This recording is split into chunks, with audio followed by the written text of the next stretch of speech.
Welcome to the You on the Camino de Santiago podcast, Season 4. This podcast is for and about people getting ready for their first ever pilgrimage on the Camino de Santiago in Spain, France, and Portugal. With your host, Camino guide and longtime pilgrim Nancy Reynolds of the Camino Experience.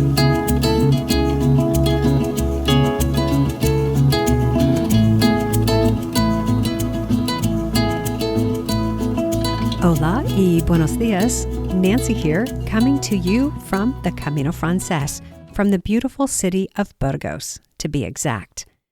As this episode is going live, I will have just finished a 6-day walk from Nájera to Burgos, and I will be enjoying 2 nights in the heart of a city that is known not just for being on the Camino, but also as a destination in its own right. In case you don't know, Burgos has one of the most magnificent cathedrals in Spain. I think of it more as a museum than a cathedral, really, because it's filled with so much art, paintings, sculptures, stained glass, carved wooden choir stalls, plus numerous chapels, a grand staircase, and a massive dome. If you visit the cathedral while in Burgos, be sure to get the free audio guide for the cathedral. It's available by downloading an app to your phone. To get the app, search in your app store for Visit Burgos Catedral. That information, by the way, is in the show notes. Also, heads up, as a pilgrim, you get a discount on your admission ticket if you present your pilgrim credencial. Burgos is also known for the Museo de Evolución Humana, or the Museum of Human Evolution. I'm going to share some text from the museum's website to give you an idea of what it's all about. Here's what it says. The main purpose was to provide Burgos with a modern museum, which could hold not only the findings at Atapuerca sites, but also the scientific disciplines involved and the scientific interpretations and theories drawn from them. Also, this museum tries to offer a holistic vision of human presence on the earth and give, in the new theories about human evolution, the rightful place for these exceptional sites located in these mountains of Burgos. Now, what does all that mean? What it means is if you are interested in the study of human evolution, this museum's for you. Also, let me mention this. The Atapuerca sites, those are archaeological digs located approximately 25 kilometers from Burgos, where the earliest human remains in Europe have been found. The dig site is located about 1 kilometer from the town of Atapuerca, which is directly on the FRANCÉS route. If you'd like to visit the dig site, you can find out more information on their website, atapuerca.org. That's in the show notes too, by the way. Now, none of this has anything to do with my guest for this episode, except that he will be walking the FRANCÉS route. In just a few moments, you will meet Roger from Oregon in the U.S., and he will share his big pilgrimage itinerary with you. Roger's story is a sweet and tender one. After a devastating and unexpected loss, his family conspired to convince him to walk the Camino. Let's find out why. Roger, hi. Thank you so much for being with me on the podcast today. Good morning, Nancy. Thanks for inviting me. I really appreciate it. Looking forward to this nice discussion. Yeah, thank you. And me too. And I remember when you reached out, I think it was last August, when you let me know you were interested in being a guest. And I was just so taken by the different components of the trip that you're planning and how you're weaving in a couple additional pilgrimage destinations as well as time with your family. So I'm really eager to hear and have you share all about your plans. Well, it is evolved, as I'm sure everyone's does. Why don't we start where I always like to start and put the pin in the map? And so would you share with us where you're planning to start and finish and how long you'll be out there? I'm starting in St. John. Okay. And walking to Sarria, where I'll meet my son, and we will walk into Santiago. From there, we'll bus out to the coast And then from there, we'll somehow migrate down into Lisbon. Mm. And we will meet his husband and my daughter for a tour of Lisbon and Porto. From Porto, they will move on to Madrid. Okay. I will either, at that point, I have to make a decision, but I think my desire is to go to Fatima. Okay. The place that my wife and I would have gone to this year. Unfortunately, she passed away last year. So, and then from there, the last place we went to together with our church group was Lourdes. And so I'm going to return to Lourdes and then walk to Pamplona. Oh, wow. Start in St. John. After 60 some days, I will make my way to Pamplona. Wow. Everybody else takes 3 days, but I'm going to manage it in 6. Well, you're taking the long way. Yeah, yeah. That's quite an itinerary, and it almost feels like a big circle. And for me, that's a completion. That's a start and finish that goes in one big circle almost back to a starting point. Yeah. Yeah. It winds up that way. It wasn't intentional. What happened was my son asked me to walk. Okay. My family asked me to walk, sat down and asked me to watch a movie with him. It was the way. I was struggling. So I thought, sure, I'll do it. I've known about the walk since the 70s when I took art history classes. Oh, okay. Okay. So it was on your radar. Yeah. So I went, sure, we'll do that. And then as work life, and we scheduled it all out, and I booked my Orison ticket and my flights, and then his work life came in play. And so we made it in Sarria. As a result of that, I have 35 days to get to Sarria. Okay. I love how you say you got your ticket for Orson. It almost feels like a golden ticket when you grab a bed there. That's the way I describe it. It's a golden ticket. I said, I got the golden ticket. I'm not giving it up. I love that. It's a really special stop for your first night on the trail. I think so. Very good. Gosh, you've said so much already. I just want to dig into this a little bit if you don't mind. Sure. And first of all, say how very sorry I am to hear of the loss of your wife. I know you had shared that with me before. It sounded like it was a really rough time. Yeah, it was. Not to get into too many details, but she was struck with a brain tumor out of nowhere. Oh. And the diagnosis wasn't good, and the prognosis was terrible. 10 months short of 1 day short of 10 months later, she passed away. Wow. So at the end, because of all the transferring I had done with her and support, even though we were trained on how to do it, and it still took a toll. Sure. Moving somebody around is not easy. At the end, I discovered I couldn't walk to the end of the block. So I called a physical therapist that was referred to me. He said, you have to go to your primary care physician before I'll see you. So primary care, physical therapist, massage, what else? All the support team, podiatrist. You got the head to toe service to get you back moving. I just felt it was the way to do it, get back in shape. Now, when you wrote to me and you said that after she passed, you couldn't walk to the end of the block, I took that also as emotionally and metaphorically that it sounded like you were both physically and emotionally leveled. And I can just see, do you mind if I ask how long you were married? 44 years. It's a long, yeah, it's a big loss, Roger. I'm so sorry. Yeah, it's been tough sledding. Yeah. And it's coming up on a year, I think. So yes, it is.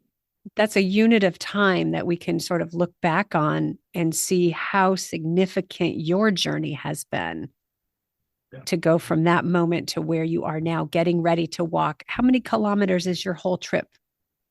St. Jean de Santiago is 790, of course. Mm-hmm.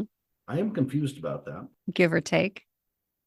Then Lourdes to Pamplona is 186. Okay, so you're coming in around 1,000 kilometers when all is said and done. Yes. You are going to the coast as well, I think did you say? Yeah, but that'll be a bus. We don't, Okay, gotcha. that part of it, they were in charge of the scheduling of that and they didn't schedule enough time. Okay. And so, and that's fine. I mean, work-life balance. I mean, everybody should walk the whole distance except those people who have jobs. Yeah, these work commitments really get in the way of our spiritual and personal lives. I don't know how I did it. I don't have time for that stuff. Isn't that great? Once you stop working or stop having a job that requires you to show up 9 to 5 or whatever set hours, it's hard to imagine how you fit that in before. Yeah, it is. It really is. Mm-hmm. Now, you said something a few minutes ago that your family wanted you to walk the Camino. Yes. Yeah, they'd gotten together and decided that I needed a distraction. I needed something else to focus on. Okay. And of course, the connection to Lourdes and was strong. So they somehow or the other developed that. So he sat me down and we watched a movie together, and I'm like, okay, we should do that every decade. That'd be a good thing. Wait, you should watch a movie together every day? Yeah, every decade. Every decade. I love that. Yeah. And it turned out to be the way. Okay. And I had seen that 2 or 3 times before when it first came out. So I'm like, yeah, I'll do that. Yeah, we can do that. And that's what I my vision of it was, it's a long ways. I don't know how far it is. I've seen the Pyrenees. They're a little scary. They're a little intimidating, aren't they? Yeah, Yes. they are. They are. I didn't know if you walked over them, through them, or what. But I agreed to do it, and then we started planning, and then his work-life schedule came into play, and so it works out well. I get to walk alone. I think that's a good. We walk at different paces, so that's a bit of a challenge for us. So I'm like, okay, we'll do the way, and then we're debating, and at that point, very early, my mother comes to visit me. My 93-year-old mother comes to visit for a week or 2 or 3, and she recommends this book collection to me, and it is based upon. This is where I figured out it was a team effort. It's based upon a gentleman in Seattle whose wife dies, and he walks to Key West. From Seattle? Yes. That's really far. 3,500 miles. Okay, you're getting off easy, aren't you? Yeah, really easy. So it's like, that's when it became clear that this was been a team effort, and they teaming up on me. Yeah, I guess the story, the book is a trilogy of 5 books, whatever that's called. I think they're all fiction, but the fact that there was a gentleman whose wife died and he walked to Key West is really true. So off we go. Do you have any sense of what their hopes are for you, or what they are thinking this will do for you? I think it was the distraction piece. Okay. We knew that I would get into the details, and that's what happened. I did. I finally stopped on the details. Enough is enough. Okay. I still wanted the magic, so I booked some places like Orson, but most of it, and we booked from Sarria into Santiago because it will be August. Good call. But beyond that, I think I sent you my spreadsheet of that is whatever it is. Okay. I'm enough of a planner that, okay, I got a plan. And plan, what do you do with a plan? You deviate from it. That's right. That's So right. and all those are just soft, completely soft. I was just trying to figure out, 20 kilometers a day, where's this take? And and I laid it all out, and then I miscounted the days, so I still have an extra day. All right. Very good. So you plan like I do. Yeah, it's like, I'm just gonna wing this and see what happens. Oh, it's great. Now, you said you used the word magic. When you think of the magic on the Camino, what does that mean? What are you imagining is out there? Just not knowing what's around the bend. Just coming up on things and going, oh, that's 1,000 years old, and it's really cool. Okay. Or 2,000 years old. And that's cool. And I think I'll spend some time here and slow down and take a look at it, whatever it is. Just the sense of discovery. Discovery. That's my word, discovery. And surprises. Yeah. And so, because you can get into the details you need to get lost in this thing. It was a great distraction for me. You Mm. start at your doorstep. Yeah. Use clearly, yes, it really does. It really did help me. I think they mission accomplished for them. Even if I, for some reason, don't walk. And at this point, I've told so many people it'd be super embarrassing not to go. Yeah, that's part of I think that's one way that we can ensure we're going to do it. It's the idea of throwing your hat over the wall, and then you have to go over the wall to get the hat. That's right. You have included enough people who are expecting you to turn up. And I actually did that on purpose. Mm. I also booked non-refundable airfare. Okay. So is this know thyself? Is that what this is? Yeah. Yeah. Okay. Yeah. Just make sure that we do it. All right. Well, I'd love to hear more about the Lourdes and Fatima component and the significance of those two destinations for you. Sure. We are Catholic. My wife was a cradle Catholic. I converted after attending church for 30 some years with her. I converted. I went to RCI in 2012. Now, cradle Catholic, does that mean she was born into a Catholic family? Yes.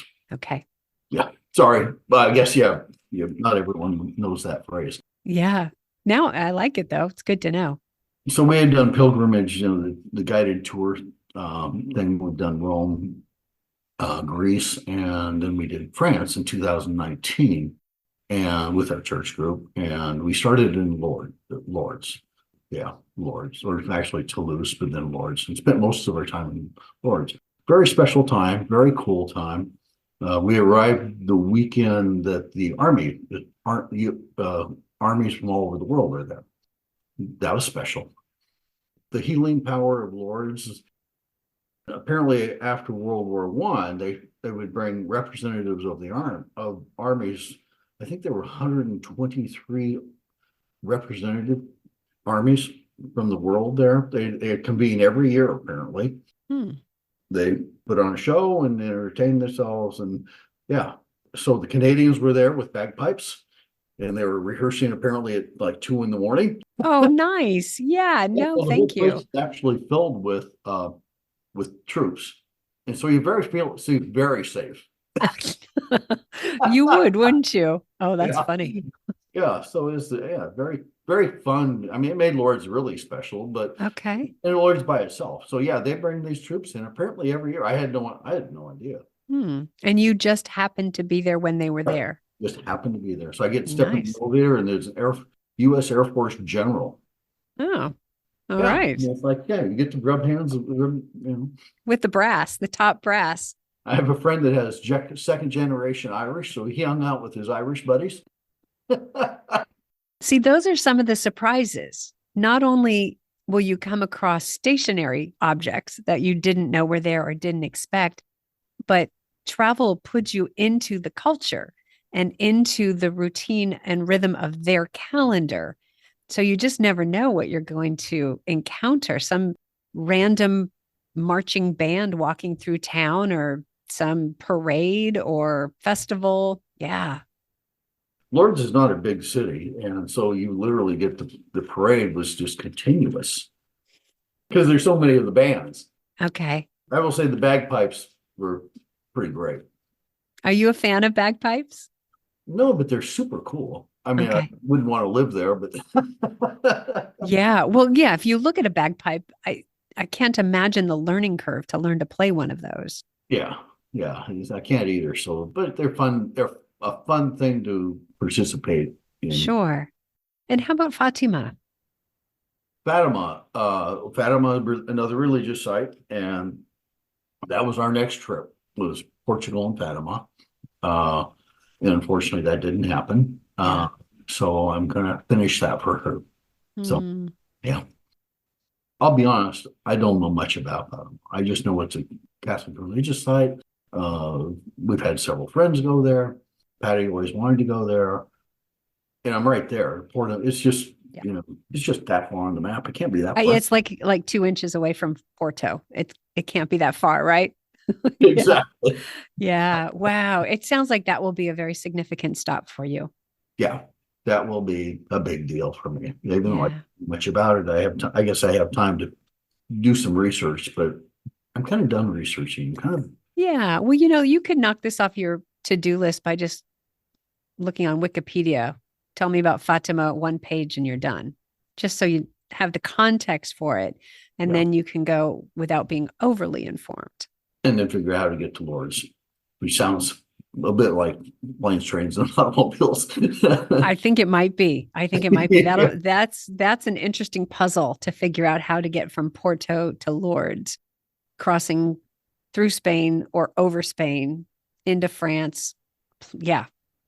And I prefer not to take a plane. I'd prefer to see the countryside. Yeah. Well, that's the beauty of travel in Europe is they do public transportation so well. So getting a train, you might have to go through Madrid or you might have to go back to Santiago or something, but yeah, or Pamplona. Yeah.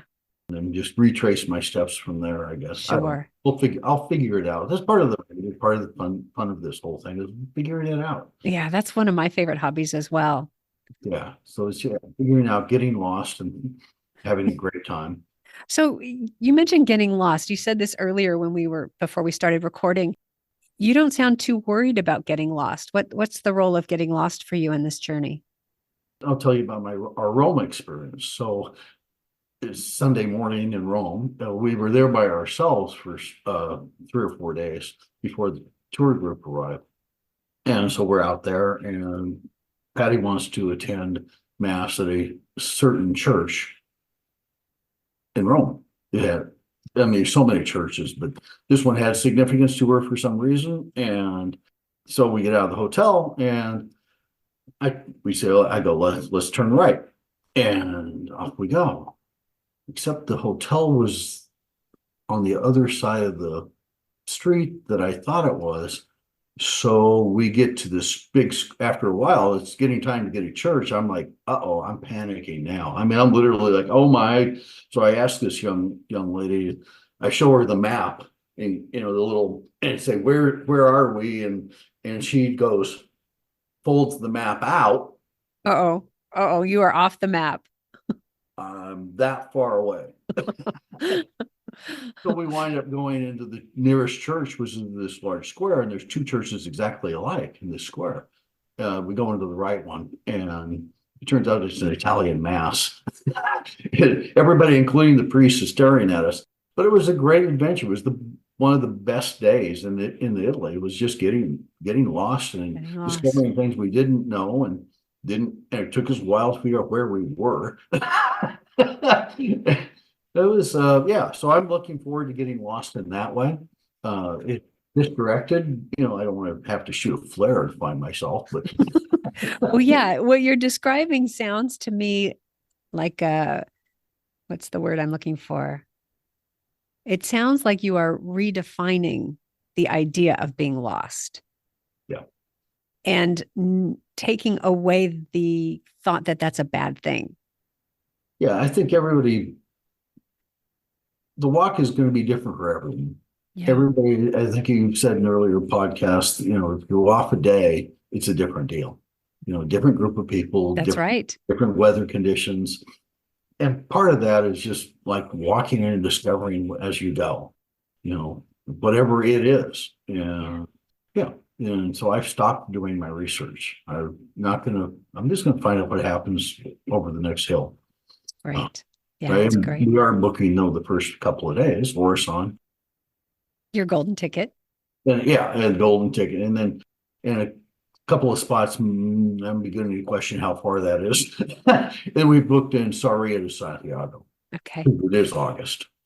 I think that's wise. August is when everyone in Europe goes on vacation. And so it's very busy. The school kids are out.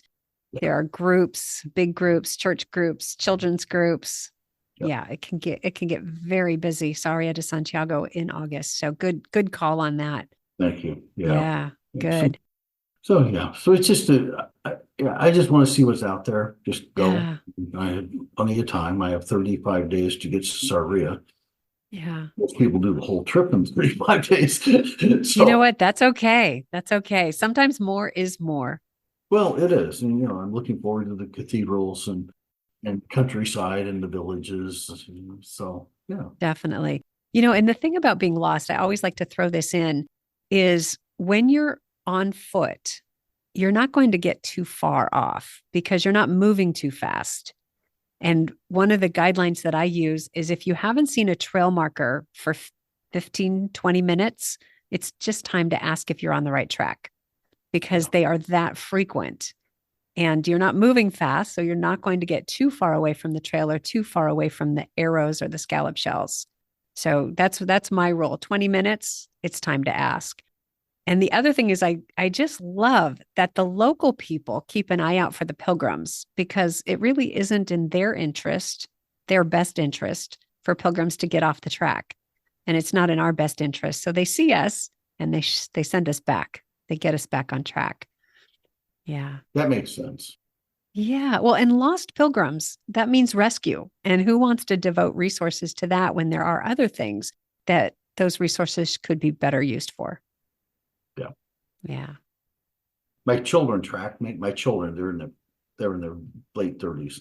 The adult children. They track me now, or they have the ability to track me. My daughter discovered that I don't do anything really interesting. So, Well, there's dad again at the park, at the supermarket. They have an early alert system set on you. yeah. Oh my gosh. Yeah. I'm not worried about getting lost, like, Yeah. no, but just off track. And I hope to You're right. That's the adventure. Yeah. Ah, You talk about something nobody else saw. it's a great attitude, Roger. What a great attitude to take with you. All right. So let's look at, we've got a good sense of your itinerary. Let's look at your planning process. You said you've backed off some. Have you come into any challenges or frustrations in getting ready for the Camino? Well, too much information. Too much information, definitely. Yeah. Yeah. You go into Facebook or even podcast and type the word Camino and be prepared to be overwhelmed. Mm-hmm. So you have to sort through that. Yeah. Or I did, in order to whittle it down. There's just too much. Mm-hmm. Like you do a search on packing list and it's like there's all sorts of help. There's all sorts of help. And Yeah, that's true. very fortunate in order to have that. But yeah, it was a challenge just to get it whittled down to be a manageable pile that you could understand. Mm. Biggest challenges along the way for me, well, as I planned, because has been, at 72 years old, you don't walk, I think I mentioned earlier, you don't walk out of your annual wellness exam by your physician and just walk away like you do 30. You come up with this laundry list of things that need to be done. And some of them, you lose, as I've trained, you lose momentum. Yeah, you get right into the groove on training, the physical training part of it, and then boom, there's a setback. Something has to go on hold. You keep losing momentum. Yeah. And I'm at that point right now. I'm just another thing has happened to me, and so I've lost momentum. Now I got to get back on track again. Yeah. I was walking because I have a friend that has walked 3 Caminos, Mm-hmm. And she's also a leader at the American Pilgrim Group here in Portland. And she arrived injured, like several people do apparently arrive injured from overtraining. Yes. My goal was 100 hiking miles a month. Okay. Just to get going, and I'm way off that now. It's a good goal, and I do think it's important to have a goal that's measurable. Yeah. So that you can know if you achieved it. Yeah. And also it just keeps you, I think like any goal, it keeps you on track. Yeah. Keeps you moving. It keeps the momentum, like you said. I've had people that are telling me I should do 50 miles a week. I'm like, yeah, that's how you arrive injured. For some people, that is the case. Yes, that is the case. And this is something that I'm working through right now. I leave in 3 weeks from the day that we're recording this. And I have to get ready to lead a group going over the Pyrenees. So I feel a little bit of pressure is not the right word, but responsibility and accountability to be in the right condition to do that, right? So that they're not going, anybody seen Nancy? We saw her at the croissants shop, but I haven't seen her since, But yeah, but setbacks, it's like 2 steps forward and 3 steps back is what it feels like. And I think what I'm learning from this process is to hit the reset button every day. If yesterday didn't go the way I thought it would, what am I going to do today? And then what am I going to do today? And then the next day, what am I going to do today? That keeps me going in the right direction. But I do think we put a lot of pressure on ourselves to get trained sufficiently. Yeah, and now I'm down to that point because I leave mid-June. So it's becoming very like clock's ticking. Get this thing going. Yeah. So from what you're learning, is there one thing that you have decided is a no pass? This has to be attended to in the training. Is there any one thing that you've narrowed that down to that you will be doing no matter what before you go? Yeah. In Portland, we have a lot of hills, but they're all short. Okay. So you don't get that long pull. So my intention over spring break was to go to Bend. I have a friend that has a house, and go to Bend and walk every day in the hills. And due to cataract surgery, as I literally just before I walk into the room, they tell me no heavy lifting, and which I'm moving, really. Come on, people. And no hill climbing. Seriously. Yeah, I'm like, because the pressure on the eyes. Mm-hmm. And so I'm like, okay. Okay, so what do you do? What's plan B on that one? I mean, I need to figure out how I'm going to get to some hills. I mean, some long hills. We have, as I say, we have short hills here, but walk a half a mile, and that's not going to work on the first 2 days out. You're going to have to go a little bit further. You know what, Roger? And this is something that I think of often as I'm getting ready is what are the key components of hill walking? So one is cardiovascular health. Right. And the other is, in this case, is time on your feet. Yes. So those are 2 things that actually I'm focusing on right now in my countdown is making sure that I can go up hills, even if they're short, without wanting to call an ambulance to come rescue me. And so to know that I can sustain a pace going uphill. Yeah. And knowing that I can stop and turn around and check out the view and use that as my excuse for catching my breath. Yeah. Breathtaking view. I can't breathe, but it's a breathtaking view.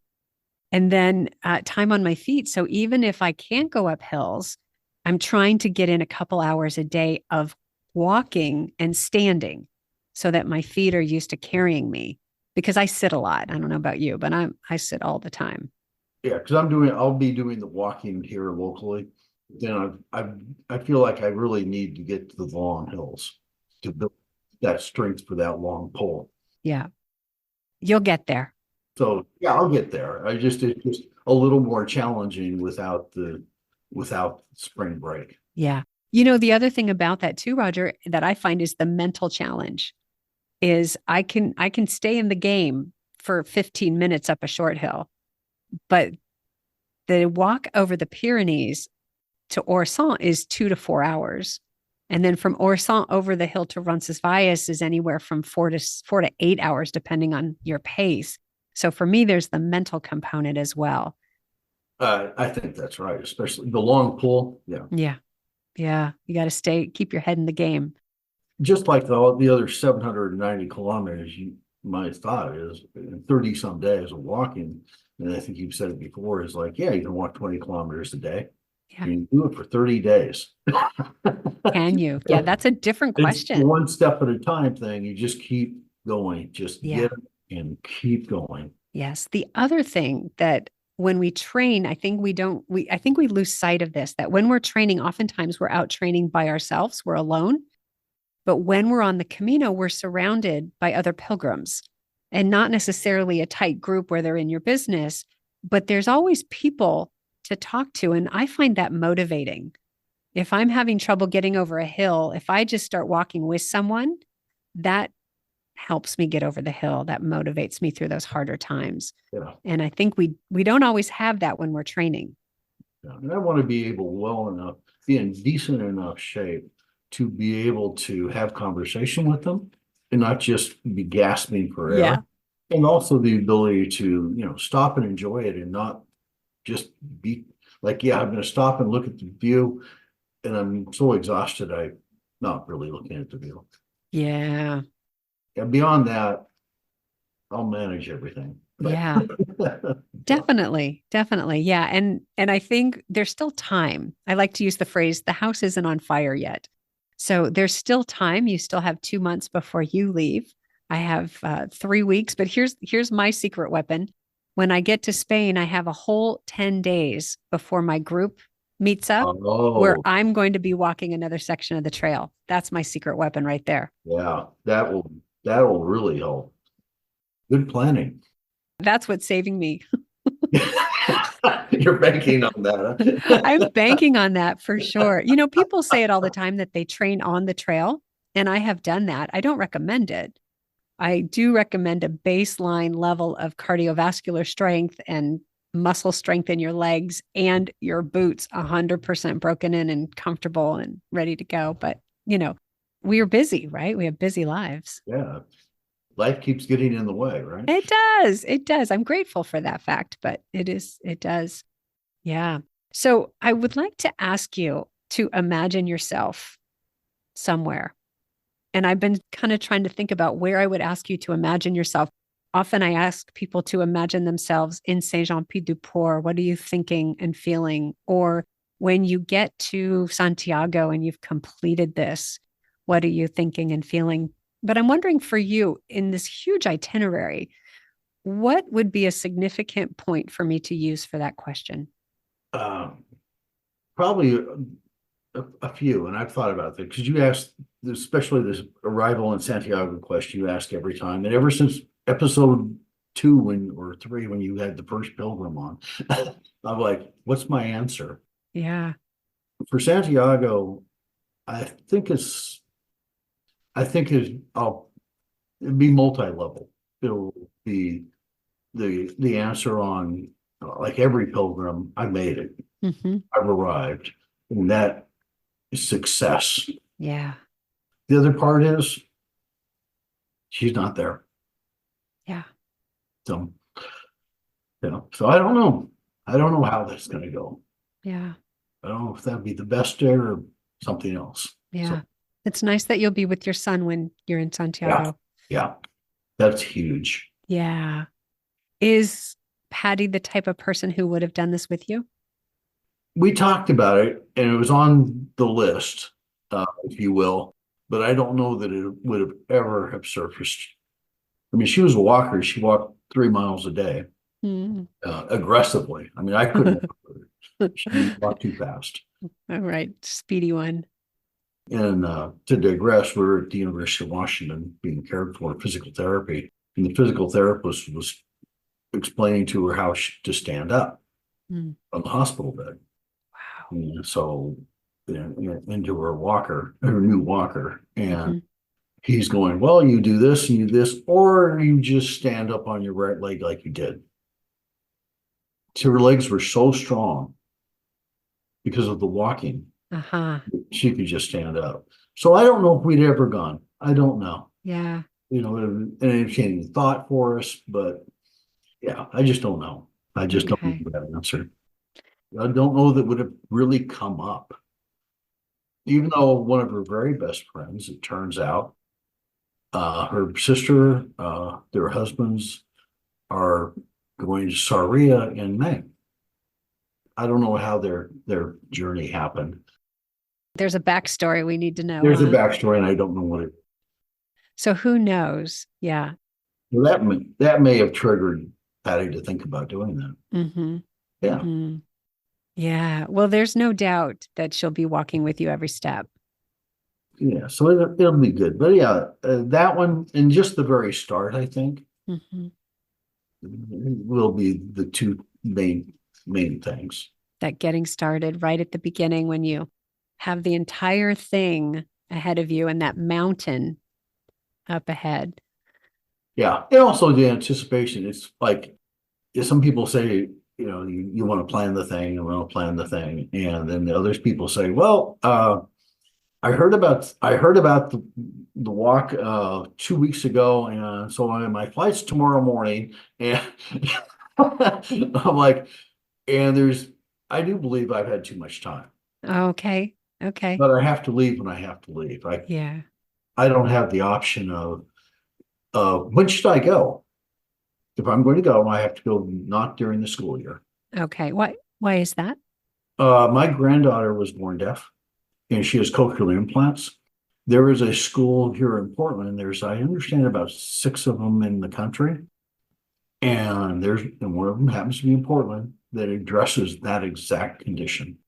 And so I have driven her to school for this is the 8th year. So you're her ride. Yeah. What precious time that must be. Well, used to be. Now she has a phone. So yeah, but it is, yeah, super rewarding. Great, wonderful little school. It's yeah, so I have a daily commute on the freeway. Okay. How old is your granddaughter? She is in 4th grade right now. 4th grade. Ah, I love that age. School goes to 5th grade, and then she'll be mainstream, whatever mainstream means to you. Okay. Yeah, to be determined. How wonderful, though, that you have that time with her. So the school year is your commitment. That's your top commitment, is to be her ride. That's great. Absolutely rock solid, can't be changed. What a gift to her to have that time with you. It's very special. The kids, so my grandkids are in my house every day. It's great. Yeah. So it works out well, but it causes me to leave when I leave. Sure, sure. So walking in August is certainly not ideal. It's going to be a little warm. Yeah. I was watching the weather last year. Yeah. Yeah. It's quite warm, Yeah, 113 degrees, but but not every day. yeah, I know. And it's a dry heat, so it only feels like 100. Yeah, and not 24/7. I mean, it Yeah. does drop down below 100 at night, so you'll be fine. There you go. Oh, the weather, the weather.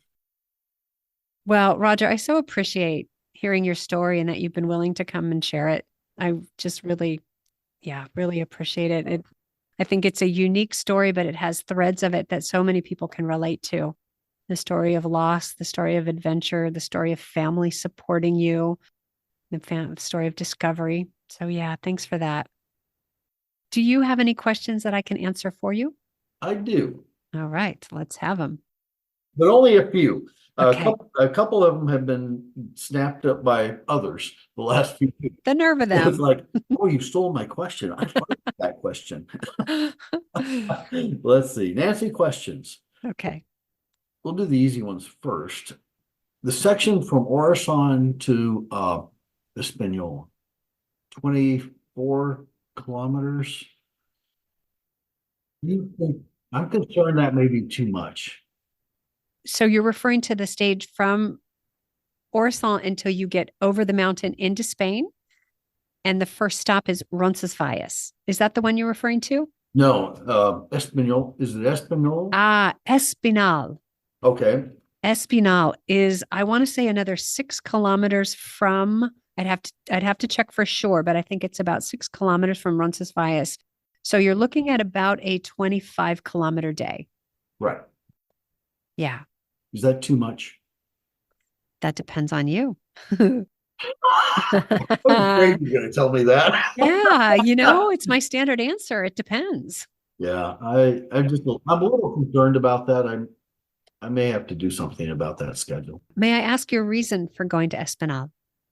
Because it's not Roncesvalles. It's not on the stage. And Okay. I'm getting off stage quickly. Okay.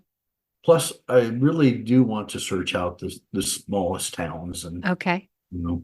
And see those. That's of interest to me.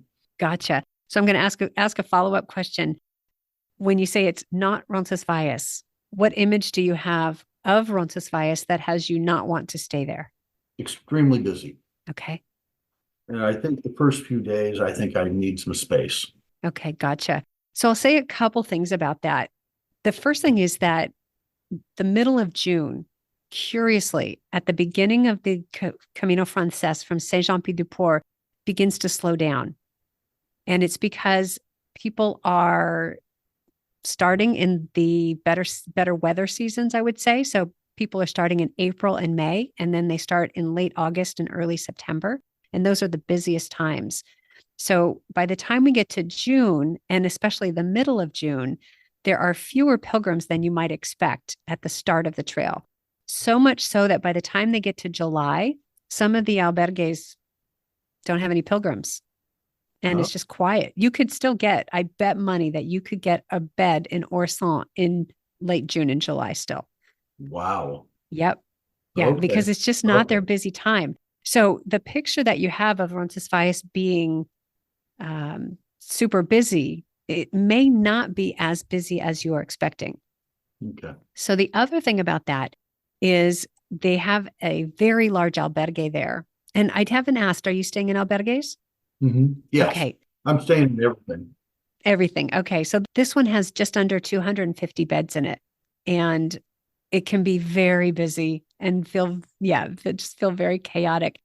But it's kind of a fun experience to be in Roncesvalles with the people you just went over the mountain with, who have just arrived and are feeling that sense of accomplishment, especially if you had, let's just say, I'm not wishing this for you, but what if you have thunderstorms going over the mountain and you just hiked in thunderstorms and people are like, did you just see what we did? And everybody's buying drinks and, celebrating and, oh my gosh. Or they're celebrating how beautiful the weather was, how lucky they were, and the start of the journey.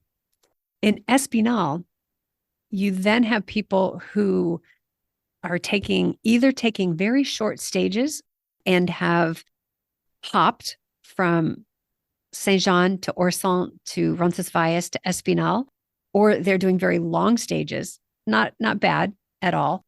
Espinal, though, is more of a pass-through town. So it will give you the small village feel if that's what you want. Not many services there, but there is a wonderful bar that opened up last year, I want to say, and they have a beautiful hotel. If you're in the albergues, it might not be your stop, but you the trail walks into the door as it's about to make a turn. So you cannot miss this bar. I believe it's called Casa Roncesvalles, owned by the previous owners of La Posada in Roncesvalles. And so they have just changed villages and have a new beautiful place. So I'm gonna just go ahead and cancel my reservation and just get as far as I go. you could do that. You could for sure. And the other thing too is if you're coming from Orson, you're 2 to 3 hours ahead of the people who are starting in Saint-Jean. So the risk of not getting a bed in Roncesvalles is very slim. And same with Borghetti and Espinal. I will definitely just go ahead and cancel and see how far I get, see what happens. Yeah, it's kind of fun. And because you might get to Roncesvalles and want to stay there. You just never know. And that'll help me not, once I get past Paploma, that will help me not make reservations. Yeah. And I like the idea of staying off stage. I really do like that idea. And in case people don't know exactly what that means, the guidebooks lay out stages. And a lot of people think, oh, we have to stay at the end of that stage because that's where all the albergues are. But there are albergues at all the interim stops as well, and hotels and guest houses and hostales. And I intend to do primarily albergues, but Right. every once in a while, I probably will give myself a good night's sleep and a good shower. Very good. You may even come across a bathtub or something to soak your tired feet in. Yeah. Simple question. Many of the pictures show a shell, Camino shell above a water source. Does that mean it's good to drink? Or does that mean It doesn't mean that. It doesn't mean that. What you would be looking for is the word potable, which is spelled like potable, very convenient. And if there's no sign, you can pretty much assume that the water is fine. The other sign you might see is something that means sanitation not guaranteed. And so sanitario no guarantee, I don't know the exact words in Spanish and French. So if you see a sign, honor it. If there's no sign, it's a good source, especially when you're on the Camino, because most of these water sources are in the local square or in the local park, in the middle of the village or the town. And so those are reliable water sources. Okay, great. On my trip as I start, I've booked 2 days in St. John Right. and 1 day in Pamplona, because I Okay. landed in Madrid, trained to Pamplona, and then is that the right way? 1 day in Pamplona and 2 days in St. John? Or should I put Well, 2 days in Pamplona? yeah, the question of the right way, what I would ask you is what experience do you want? Do you have the time to take an extra day? And is there anything about Pamplona that's calling you as interesting? My personal preference is to stay forever in Pamplona. I just love that city. Pamplona has a lot to offer in terms of services, for one. So you've been traveling, you're now in Spain, you've come over the Pyrenees. Now's the time where we catch our breath and go, wait a minute, I think I need this. I need to find this. I need to replace this. I forgot to bring this. I need to go to the post office. I have too much stuff. Let me send it to Santiago. Oh, I'd like to get a SIM card for my smartphone. Let's see. I need to do a load of laundry. And I know there are 3 laundromats in the center of Pamplona. Well, now you know there are 3 laundromats in the center of Pamplona. And by the way, it's a vibrant town. And at 5 o'clock in the evening, everybody's out in the plazas enjoying the city. At 7 o'clock, half of them move to the pinchos bars and start enjoying something to drink in a pincho or 2 or 3. And it's just vibrant and beautiful. So Okay. I would stay in Pamplona an extra day. The downside is if you're in with a group of people who you want to be with and want to be walking with, and they don't stop in Pamplona, they will then become a stage ahead of you. So it's a trade-off. Okay. Yeah. Okay. Yeah. The last question I have. I'm hard of hearing. You and I have discussed that. Yeah. Your father was. And I'm a little I'm doing polls. I finally got the hang of polls well enough so I don't look ridiculous. And I learned how to use them leveraging up the hill. And also, I've got a couple of concerns though as I walk, and that is dogs. Early on, I was concerned, do I move poles or not? I've always used a single staff. And they started talking about using the poles again with dogs. And I'm like, okay, I'm using poles. And the other piece is bikes. Yeah. Hard of hearing, they come up on you and they quietly say on your left. They don't. And yeah, even if they do, I'm not going to hear it. Yeah. Because that was one thing that drew me to your podcast and you is I can hear you. Oh, good. Hear you very distinctly. And bonus, you're really nice. So, Thank you. but I'm really, and if people say, well, you put a something on your backpack that says you're hard of hearing. I'm like, well, what is that? Because you need something universal so they can quickly identify it. Otherwise, Yeah. they'll buy you and don't know what it is you're trying to say or Yes. communicate. Yes. Is there such a thing? That's a great question. I don't know if there is a universal sign for hard of hearing. I think there should be. And the reality of it is that a cyclist moving at the pace of a cyclist isn't going to catch it unless it's really big and obvious and universally known. And so it is a hazard.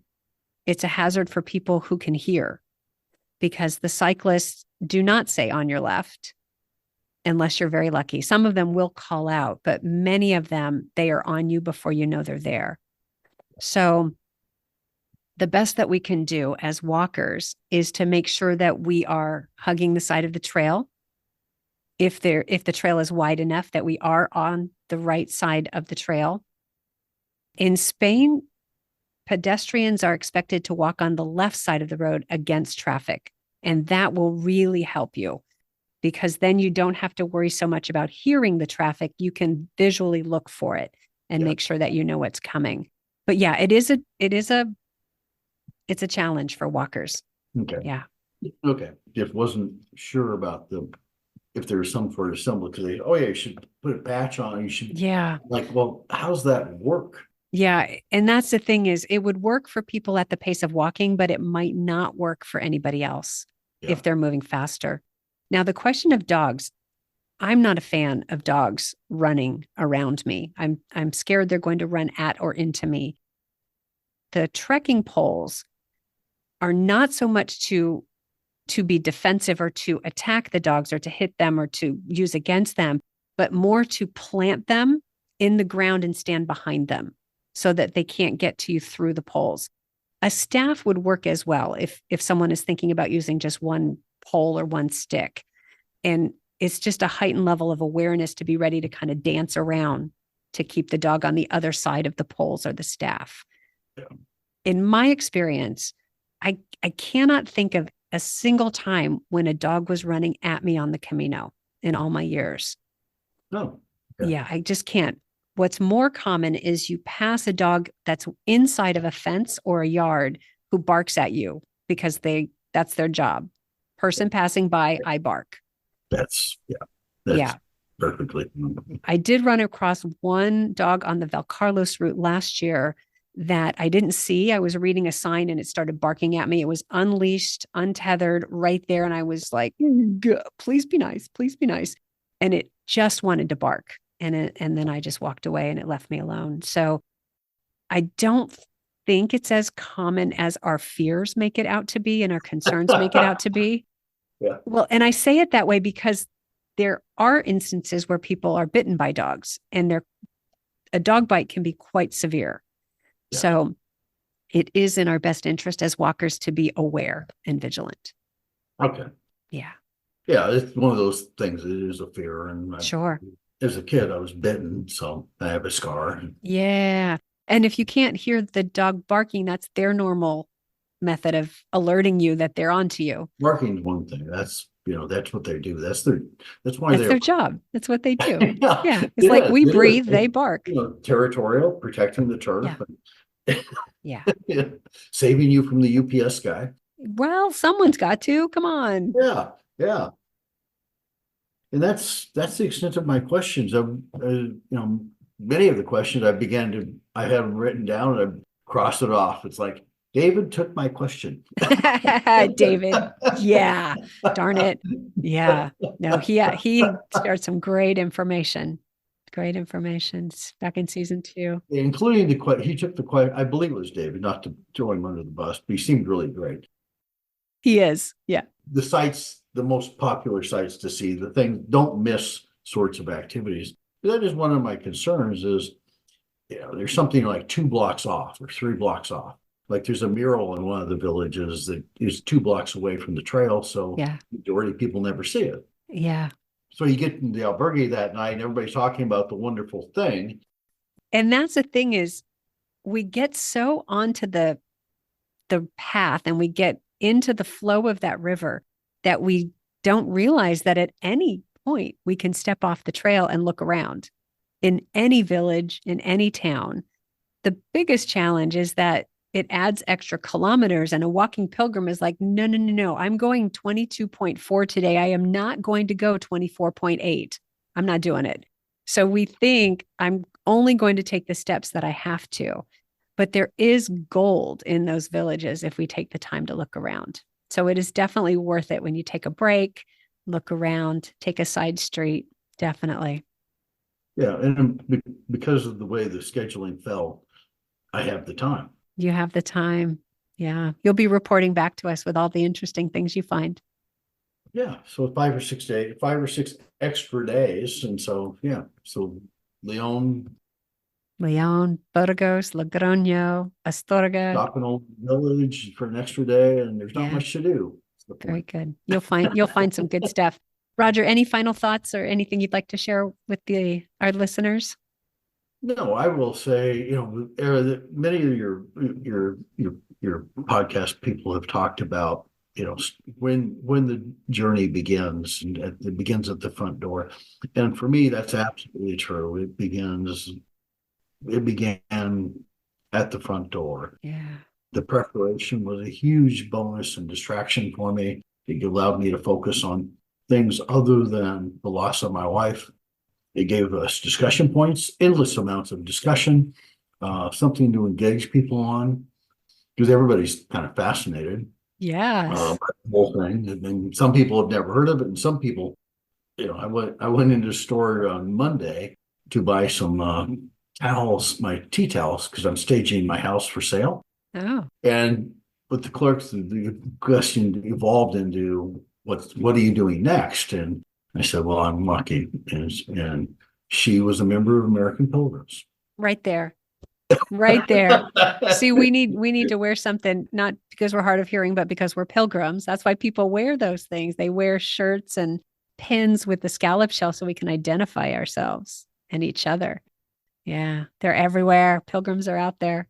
Yeah, I've It's got great, a Roger. couple of patches on my Great. backpack. I had them sewn on, so they will stay put. Excellent. Yeah, We'll one be of them looking is for a you. shell, and the other's an American Pilgrim with an arrow, yellow arrow. So Great. yeah, so it's all part of the fun, and yeah, it's been a huge benefit. But it did begin actually inside my house. It began there, and it's really been a benefit. It's really helped the family pull together as they figure out their piece of the trip. And I love that they're involved. Yeah, so we're all going. Great. Great. Roger, thank you so much for sharing your story and for spending the time with me. It's really a pleasure. Thank you. I appreciate it, Nancy. Appreciate the opportunity and look forward to it. I'm just sorry I miss you on the trail. I know. I know. I feel that way too. People going in March and April and June, July. Come on. Everybody go in May with me. Okay, I won't whine too much. Yeah. No, I would love to have a big reunion party of all my listeners on the trail. That would be so fun. Yeah, that would be great. All right. Well, thank you so much. And I will just look forward to hearing how it goes. Take care. Appreciate All it. right. Thanks. Bye.